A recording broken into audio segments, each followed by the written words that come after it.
ஜீராருக்கு உங்களை வரவேற்பது நான் ஹசீப். உலகத்தின் தலை சிறந்த நிறுவனங்களில் ஒன்றான கூகுளின் தலைமை செயல் அதிகாரியாக தமிழர் ஒருவர் நியமிக்கப்பட்டிருக்கின்றார். இது போன்ற நிகழ்வுகள் அவ்வப்போது நடந்து கொண்டுதான் இருக்கின்றன. மேலும் பல நிறுவனங்களுக்கு தமிழர்கள், இந்தியர்கள் தலைமை பொறுப்பை வகிக்கக்கூடிய இந்த சூழலில் இந்தியர்களாக இருக்கக்கூடிய ஒவ்வொருவரும் பெருமைப்பட வேண்டிய ஒரு நிகழ்வாகவே இது பார்க்கப்படுகின்றது. இதை தாண்டி இதனுடைய மறுபுறமாக இவ்வாறு ஒரு பன்னாட்டு நிறுவனத்தினுடைய தலைமை பொறுப்பை இந்தியர்கள், தமிழர்கள் வகிக்கும் போது நேரடியாக இந்தியர்களுக்கும் தமிழர்களுக்கும் இது எந்த வகையில் பயனளிக்கக்கூடிய ஒன்றாக அமைகின்றது என்பது போன்ற பல்வேறு விஷயங்களை இன்றைய தினம் பேச இருக்கின்றோம். அதற்கு முன்னர் இது தொடர்பான ஒரு செய்தி தொகுப்பை பார்த்துவிடலாம். கூகுள் நிறுவனத்தின் புதிய தலைமைச் செயல் அதிகாரியாக இந்தியரான சுந்தர் ராஜன் பிச்சை நியமிக்கப்பட்டுள்ளார். சென்னையில் தனது பள்ளி படிப்பை முடித்த இவர் காரக்பூரில் உள்ள ஐஐடியில் பொறியியல் பட்டமும் பெற்றுள்ளார். இது தவிர ஸ்டான்ஃபோர்ட் பல்கலைக்கழகத்தில் MS பட்டமும், பென்சில்வேனியாவில் உள்ள வார்டன் கல்லூரியில் MBA பட்டமும் பெற்றவர் இவர். கடந்த 2004ஆம் ஆண்டில் சுந்தர் பிச்சை கூகுள் நிறுவனத்தில் பணியில் இணைந்தார். அப்போது இவரது தலைமையிலான குழுதான் இன்று சர்வதேச அளவில் மிகச்சிறந்த தேடுபொறியாக கருதப்படும் குரோம் பிரவுசரை கடந்த 2008ஆம் ஆண்டில் உருவாக்கியது.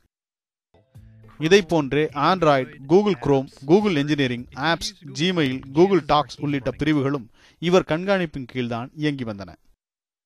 சுந்தர் பிச்சை தலைமைச் செயல் அதிகாரியாக நியமிக்கப்பட்டுள்ள இந்த தருணத்தில் கூகுளின் எதிர்கால அதி உயர் தொழில்நுட்ப பிரிவுகளான காலிகோ, எக்ஸ் லேப்ஸ், உயிரியல் தொழில்நுட்பம் ஆகியவை கூகுளில் இருந்து பிரிக்கப்பட்டு ஆல்பபெட் என்ற பெயரில் தனி நிறுவனமாக உருவாக்கப்பட்டுள்ளது. இதுவரை கூகுளின் தலைமைச் செயல் அதிகாரியாக இருந்த அதன் நிறுவனர் லாரி பேஜ் கவனித்து வந்த பிரிவுகளை சுந்தர் பிச்சை நிர்வகிக்க இருப்பதாக கூறப்படுகிறது. இதில் கூகுள் சர்ச் மற்றும் கூகுள் ஆட்ஸ் எனப்படும் விளம்பரம் ஆகியவைதான் கூகுளின் வருவாயில் பெரும்பங்கு வகிப்பவையாக உள்ளன. சுந்தர் பிச்சையின் தந்தை ரகுநாத பிச்சை GEC நிறுவனத்தில் எலக்ட்ரிக்கல் என்ஜினியராக பணியாற்றியவர். இவரது தாயார் ஸ்டெனோகிராஃபராக பணியாற்றியவர். நடுத்தர குடும்பத்தைச் சேர்ந்த பிச்சை தற்போது இந்த உயரிய நிலையை அடைந்துள்ளார். பிச்சையின் நியமனத்தை அடுத்து உலகின் முன்னணி நிறுவனங்களான மைக்ரோசாப்ட், கூகுள் ஆகியவற்றின் தலைமைச் செயல் அதிகாரிகளாக இந்தியர்கள் பொறுப்பேற்றுள்ளனர்.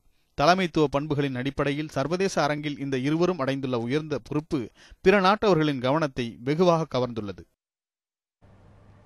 இந்த செய்தி தொகுப்பை பார்த்தோம். நான் ஏற்கனவே குறிப்பிட்டதன்படி உலகத்தின் தலை சிறந்த நிறுவனங்களினுடைய தலைவர்களாக இந்தியர்கள் தொடர்ந்து நியமிக்கப்பட்டு வருகின்றனர். இது இந்தியாவில் படிக்கக்கூடிய ஒவ்வொரு மாணவர்களுக்கும் ஒரு ஊக்கமாக அமையக்கூடிய விஷயமாக இருக்கின்றது. இதை தாண்டி இது போன்ற ஒரு மிகப்பெரிய வளர்ச்சியை அடைவதற்கு இந்தியாவினுடைய இந்த கல்வி திட்டம் எந்த அளவுக்கு உதவிகரமாக இருக்கின்றது, இந்தியாவினுடைய கல்வி திட்டத்தில் பயின்ற நபர்கள் உலகத்தின் தலை சிறந்த ஒரு நிறுவனங்களினுடைய தலைவர்களாக பொறுப்பேற்க அவர்கள் கடந்து போகக்கூடிய அந்த பாதை எவ்வாறு அமைந்திருக்கின்றது என்பது போன்ற பல்வேறு விஷயங்களை பேச இருக்கின்றோம். இது குறித்து பேசுவதற்காக மனித வளத்துறையினுடைய அதிகாரியாக பணியாற்றக்கூடிய சுஜித் குமார் அவர்கள் நம்மோடு இணைந்திருக்கின்றார். அதே போல சுந்தர் பிச்சை அவர்களுடைய குடும்ப நண்பரான AS குமார் அவர்களும் நம்மோடு இணைந்திருக்கின்றார். ஐயா, முதலில் உங்களிடம் இந்த கேள்வி வைப்பதற்கு முன்னர், குமார், உங்களை பொறுத்தவரை சிறு வயதில் சுந்தரை நீங்கள் நேரடியாக பார்த்திருப்பீர்கள். அவருடைய அந்த சிறு வயதில் அவரிடம் இருந்த எந்த ஒரு பண்பு இவ்வளவு பெரிய ஒரு உயரிய பதவியை அவர் அடைவதற்கு ஒரு அடையாளமாக நீங்கள் பார்த்தீர்கள்? அவர் ரொம்ப ஃபோக்கஸ்டாக, அதாவது எந்த காரியம் எடுத்தாலும் ரொம்ப ஃபோக்கஸ்டாக பண்ணுற ஆள். ஸ்கூலில் கூட அவர் படிக்கும்போது படிப்பு தான் கம்ப்ளீட் ஃபோக்கஸ். அதுலேருந்தே தெரியும் அவர். அண்ட் அப்போவே அவர் இன்ஜினியரான ஒரு கனவில் இருந்தார். அந்த கனவு இன்னைக்கு ரொம்ப நினைவாயிடுது. So he was always focused. அதாவது முழுக்க முழுக்க படிப்பு என்று இருக்கக்கூடிய ஒரு மாணவராக அவர் இருந்தார். அதை தாண்டி அவருடைய விருப்பமாக வேறு ஏதேனும் இருந்ததா? எப்போதுமே சயின்ஸ் தான். இன்ஃபேக்ட் எனக்கு அவங்க கிளாஸ்மேட்ஸ் எல்லாம் சொல்லும்போது அவர் ஃபஸ்ட்டு மார்க் எடுக்கிறதுல அவ்வளோ குறி. அதுக்கு வேண்டி எவ்வளோ வேணால் படிப்பார். ஸ்கூல்லேருந்து வந்த உடனே விளையாடுறதான் கிடையாது, ஸ்ட்ரைட்டாக படிக்க காட்டுவார்.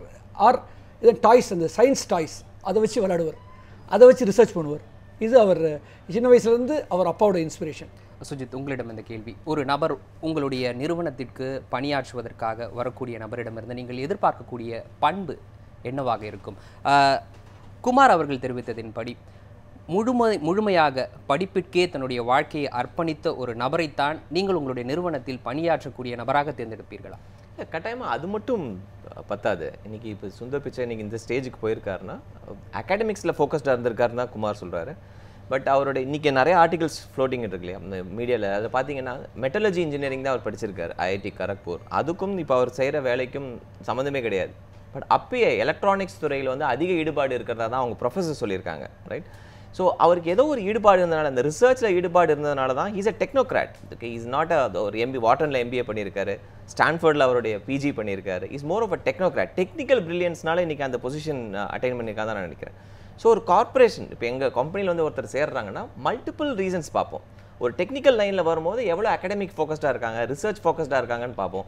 அதே ஒரு மேனேஜரியல் ரோலுக்கு பார்க்கும்போது we look for a wholesome personality. Okay, ஒரு கெரிஸ்மேட்டிக் பர்சனாலிட்டியாக இருக்காங்களான்னு பார்ப்போம். அவங்களோட ஆட்டிடியூட், ஃப்ளெக்சிபிலிட்டி, மல்டிபிள் திங்ஸ் பார்க்க வேண்டியதாக தான் இருக்குது. வெறும் படிப்பு மட்டும் இருந்தால் இன்றைக்கி வந்து பெரிய பொசிஷன் ரீச் பண்ணுறதுக்கு கஷ்டமாகவும் இருக்கும். Sundar as a young kid, Kumar சொல்கிறது வந்து அவரோட ஸ்கூல் பருவத்தில் எப்படி இருந்திருக்காருன்னு சொல்கிறாங்க. நம்ம காலேஜில் ஸ்டான்ஃபோர்டில் என்ன பண்ணார், வாட்டனில் என்ன பண்ணார் அப்படின்னு பார்த்தீங்கன்னா there will be a multiple dimension for this personality. Kumar, உங்களிடம் இளமை காலத்தில் சுந்தரினுடைய அந்த வாழ்க்கை எவ்வாறு இருந்தது? ரொம்ப கன்சர்வேட்டிவ் ஃபேமிலி, ரொம்ப ரிலீஜியஸ், வெரி இன்ட்ரோவர்ட், ரொம்ப அன்ஃப்ரெண்ட்லி ஃபேமிலி. அவங்க நெய்பர்ஸ்ட்டு யார் கேட்டாலும் அவள் அப்பா அம்மாவை பற்றி அவ்வளோ பெருமையாக சொல்லுவாங்க. ரொம்ப நல்ல ஃபேமிலி. அண்ட் ஆல்வேஸ் அவள் பிரதர்ஸ் எல்லோரும் எடுத்தாலும் படிப்பு தான் அவங்களோட மெயின் கோல். ஸ்கூல் வரையும், எங்களுக்கு தெரிஞ்ச வரையும் ஸ்கூல் வரையும் தான்.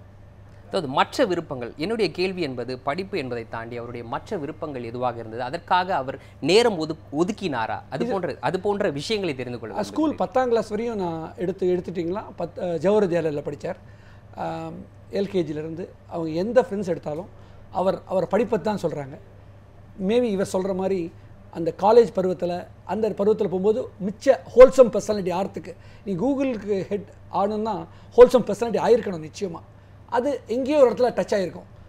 10ஆம் கிளாஸ் அப்படின்னு எடுக்கும்போது அது வரையும் படிப்பு தான் ஃபோக்கஸ். நாம் தொடர்ந்து பேசுவோம். நான் ஏற்கனவே சொன்னதன்படி உலகத்தின் தலை சிறந்த நிறுவனங்களினுடைய தலைவர்களாக பல இந்தியர்கள் தேர்ந்தெடுக்கப்பட்டிருக்கின்றார்கள். சில இந்தியர்களை சற்று திரும்பி பார்ப்போம். சத்யா நாதெல்லா மைக்ரோசாஃப்ட் நிறுவனத்தினுடைய தலைமை செயல் அலுவலராக, தலைமை செயல் அதிகாரியாக பணியாற்றி வருகின்றார். இவரும் குறிப்பிடத்தக்க நபர். இந்திரா நூயி பெப்சிகோ நிறுவனத்தினுடைய தலைமை செயல் அதிகாரியாக பணியாற்றி வருகின்றார். இவரும் இந்தியர். ஆன்சு ஜெயின் துணை தலைமை செயல் அலுவலர், டச் வங்கியினுடைய துணை தலைமை செயல் அதிகாரியாக பணியாற்றி வருகின்றார். அஜய் பாங்கா மாஸ்டர் கார்டு நிறுவனத்தினுடைய தலைவர் மற்றும் தலைமை செயல் அதிகாரியாக தற்போது செயலாற்றி வருகின்றார். ஹரிஷ் மன்வானியா யூனிலிவர் நிறுவனத்தினுடைய தலைமை செயல் அதிகாரியாக பணியாற்றி வருகின்றார். அடுத்ததாக சாந்தனு நாராயணன் அடோப் நிறுவனத்தினுடைய தலைமை செயல் அலுவலராக பணியாற்றி வருகின்றார். இவரும் இந்தியர். அதுல் சிங் கோகோகோலா நிறுவனத்தினுடைய ஆசிய குழும தலைவராக செயலாற்றி வருகின்றார். நாம் பார்த்த அனைவரும் குறிப்பிடத்தக்க மற்ற நிறுவனங்கள், சுந்தர் பிச்சையை போன்ற மிக முக்கியமான நபர்கள், உலகத்தினுடைய தலை சிறந்த நிறுவனங்களினுடைய தலைவர்களாக பணியாற்றி வரக்கூடிய இவர்கள். ஒருபுறம் எல்லோருக்கும் பெருமைதான், ஒரு இந்தியர், ஒரு தமிழர் உலகத்தினுடைய மிகப்பெரிய நிறுவனத்தினுடைய தலைமை பொறுப்பை ஏற்றிருக்கின்றார். ஆனால் அந்த குறிப்பிட்ட நிறுவனத்தில் இவருடைய மூளையினுடைய அந்த செயல், அதன் மூலம் அந்த நிறுவனம் அடையக்கூடிய அந்த லாபம், அதை வைத்து பார்க்கும் பொழுது இந்தியர்களுக்கும் தமிழர்களுக்கும் என்ன பயன்? என்ன பயன்ற விட இன்னைக்கு சுந்தர் பிச்சை வந்து ஒரு இந்தியர், சென்னை சார்ந்தவர், தமிழ்நாட்டை சார்ந்தவர்னு ஒரு பெருமையான விஷயம் நம்ம சொல்லிட்டு இருக்கோம். அந்த பெருமை ஒருபுறம் இருக்கட்டும். என்னை பொறுத்த வரைக்கும் இது ஒரு சிஇஓ பொசிஷன் அவர் வந்திருக்காருன்னா இது யங்ஸ்டர்ஸ்க்கு வந்து எவ்வளோ பெரிய மெசேஜாக இருக்குன்றதான் நான் பார்க்குறேன் ஆஸ் அன் HR ப்ரொஃபஷனல். ஒரு சராசரி ஒரு கிராமத்தில் படிக்கிற ஒரு இன்ஜினியரிங் மாணவனுக்கு வந்து அமெரிக்காவில் போய் படிக்கணுன்ற கனவே இன்றைக்கி வந்து பல பேருக்கு அது கனவாக தான் இருந்துகிட்டு இருக்குது. பட் இவரோட இதில் பார்த்தீங்கன்னா, இவரோட ஸ்டோரியில் பார்த்தீங்கன்னா, ஒரு சராசரி குடும்பத்தில் இருந்து அமெரிக்காவில் போய் படிக்கவும் முடியும், ஸ்டான்ஃபோர்ட் போன்ற யூனிவர்சிட்டியில் படிக்க முடியுன்றதை ப்ரூவ் பண்ணியிருக்கார், ஒரு டாப் பொசிஷனில் போக முடியுன்றதை ப்ரூவ் பண்ணியிருக்கார். ஸோ பாசிட்டிவ் மெசேஜ் என்னென்னா, யாராலும் எதையும் அச்சீவ் பண்ண முடியும் அப்படின்றது தான் லார்ஜர் மெசேஜ், நம்பர் 1. நம்பர் 2, இன்றைக்கி வந்து நம்மளோட இவர் படித்த காலத்தில், இன்ஜினியரிங் படிக்கிற காலத்தில் வந்து it was only the best of the best வந்து இன்ஜினியரிங் காலேஜுக்குள்ளே போக முடியுது. இன்றைக்கி அந்த நிலைமை கிடையாது. நம்மளுக்கு சப்ளை வெர்சஸ் டிமாண்ட் பார்த்தீங்கன்னா சப்ளை ஜாஸ்தியாகவே இருக்குது. 535 பொறியியல் கல்லூரி இருக்குது இன்றைக்கி இந்த தமிழ்நாட்டில் மட்டும். 1 லட்சத்துக்கு மேலே சீட்டு வேக்கண்ட்டாக போயிட்டு இருக்கு. அப்படி இருக்கிற காலகட்டத்தில் மாணவர்கள் இவரை போன்றவர்களையும் நீங்கள் இப்போ உங்களுடைய தொகுப்பில் காமிச்ச மாதிரி மற்றவர்களையும் ஒரு ரோல் மாடலாக எடுத்துக்கணும். இவங்களாம் அச்சீவ் பண்ண எல்லாருமே சராசரி ஒரு ஆவரேஜ் பேக்ரவுண்ட் தான் மேலே போயிருக்காங்க. அதுதான் நான் பார்க்கல. நீங்கள் வைத்த பதிலிலிருந்து 2 கேள்வி எழுகின்றன. முதல் கேள்வியை பொறுத்தவரை, நான் இந்தியாவில் படித்துக் கொண்டிருக்கும் பொழுது இந்தியாவினுடைய கல்வி திட்டமும் இந்தியாவினுடைய உயர்கல்வி நிறுவனங்களும் சிறந்து விளங்கும் பொழுது நான் ஏன் அமெரிக்காவுக்கு சென்று அங்கே இருக்கக்கூடிய பல்கலைக்கழகத்தில் படிக்க வேண்டும் என்ற ஆசை எனக்கு எழ வேண்டும்? இல்லை, நம்பர் 1 ரீசன், இன்றைக்கி நம்ம வந்து சர்வதேச லெவலில் ஒரு டாப் 200 யூனிவர்சிட்டிஸில் இந்தியாவிலேருந்து எத்தனை பல்கலைக்கழகங்கள் இருக்குதுன்னு நீங்கள் பார்த்தீங்கன்னா மொத்தமாக 5 பல்கலைக்கழகம் தான் இருந்திருக்கு. 5 பல்கலைக்கழகங்கள் இருக்கின்றன. நீங்கள் சொல்வது போல லட்சக்கணக்கான பொறியாளர்கள் ஒவ்வொரு ஆண்டும் வெளியே வருகின்றனர். இந்த 5 டாப் 5 தலைசிறந்த 5 பல்கலைக்கழகங்களில் இந்த 1 லட்சம் பேரும் எவ்வாறு தங்களை இணைத்துக் கொள்ள முடியும், அந்த பல்கலைக்கழகங்களில் படிக்க முடியும்? இல்லை, அது வந்து லாஜிக் கம்பேரிசன் கிடையாது இல்லையா? இன்னைக்கு ஸ்டான்ஃபோர்டு எடுத்துட்டீங்கன்னா ஸ்டான்ஃபோர்டில் எத்தனை பேர் படிக்கிறாங்க, வாட்டனில் எத்தனை பேர் படிக்கிறாங்க? அங்கேயும் மறுபடியும் என்னுடைய கேள்வி என்பது, இந்தியாவில் பயிலக்கூடிய நான் ஏன் ஸ்டான்ஃபோர்ட் ஏலை பற்றி யோசிக்க வேண்டும்? இல்லை, அதான் சொல்கிறேன். நம்ம யாரை கம்பேர் பண்ணுறோம்? வளர்ந்த முடிந்த ஒரு நாள் டெவலப் நேஷனுக்கும் டெவலப்பிங் நேஷனுக்கும் பிக் டிஃப்ரென்ஸ் இருக்குது. இன்னைக்கு ஸ்டான்ஃபோர்டில் ஏன் அதாவது உலகத்தில் இருக்க தலைசிறந்த ஆண்டர்பிரினர்ஸ் ஏன் அங்கேருந்து வராங்கன்னா அதோட ஈகோ சிஸ்டம் அது மாதிரி, அவங்களுடைய ஃபண்டிங் அது மாதிரி, ரிசர்ச்காக அவங்க ஸ்பெண்ட் பண்ணுற ஃபண்டிங் அது மாதிரி. இதில் 1% கூட நம்மளோட யூனிவர்சிட்டிஸில் இன்னைக்கு ஃபண்ட் பண்ண முடியாது. நம்மளோட அதுதான் என்னுடைய கேள்வியாக இருந்தது. இந்த நேரத்தில் இந்தியாவினுடைய மொத்த உள்நாட்டு உற்பத்தியில் எவ்வளவு சதவிகிதம் உயர்கல்விக்காக ஒதுக்கப்படுகின்றது என்பதை சற்று திரும்பி பார்ப்போம். 2010ஆம் ஆண்டு ஒதுக்கப்பட்ட பட்ஜெட்டில் 3.3% மட்டுமே, அதாவது இந்தியாவினுடைய மொத்த உள்நாட்டு உற்பத்தியில் 3.3% மட்டுமே உயர்கல்விக்காக ஒதுக்கப்பட்டிருக்கின்றது. 2011ஆம் ஆண்டு அது 3.9% இருந்தது, ஒரு சிறு உயர்வு. 2012ஆம் ஆண்டு 3.8%, 0.1% குறைந்திருப்பதை நம்மால் பார்க்க முடிகின்றது. 2013ஆம் ஆண்டு 3.3%, மேலும் குறைந்திருப்பதை நம்மால் பார்க்க முடிகின்றது. உலக சராசரி ஒதுக்கீடு, அதாவது உலகத்தில் இருக்கக்கூடிய எல்லா நாடுகளினுடைய மொத்த உள்நாட்டு உற்பத்தி எடுத்துக்கொண்டால் அதனுடைய சராசரியை வைத்து பார்க்கும்போது 4.9% ஒதுக்கப்படுகின்றது உயர்கல்விக்காக. ஆனால் இந்தியாவினுடைய சராசரியை பார்த்தோம், ஒட்டுமொத்தமாக பார்க்க போனால் 3.5%ஆகவே இருந்தது. உலக சராசரியை இன்னும் நாம் எட்டவில்லை. ஆனால் இந்தியர்களுடைய எதிர்பார்ப்பு, இந்தியாவில் இருக்கக்கூடிய மிகப்பெரிய கல்வியாளர்களுடைய எதிர்பார்ப்பு, இந்தியாவுடைய மொத்த உற்பத்தியில் இருந்து சுமார் 6% உயர்கல்விக்காக ஒதுக்க வேண்டும் என்பது அவருடைய எதிர்பார்ப்பாக இருக்கின்றது.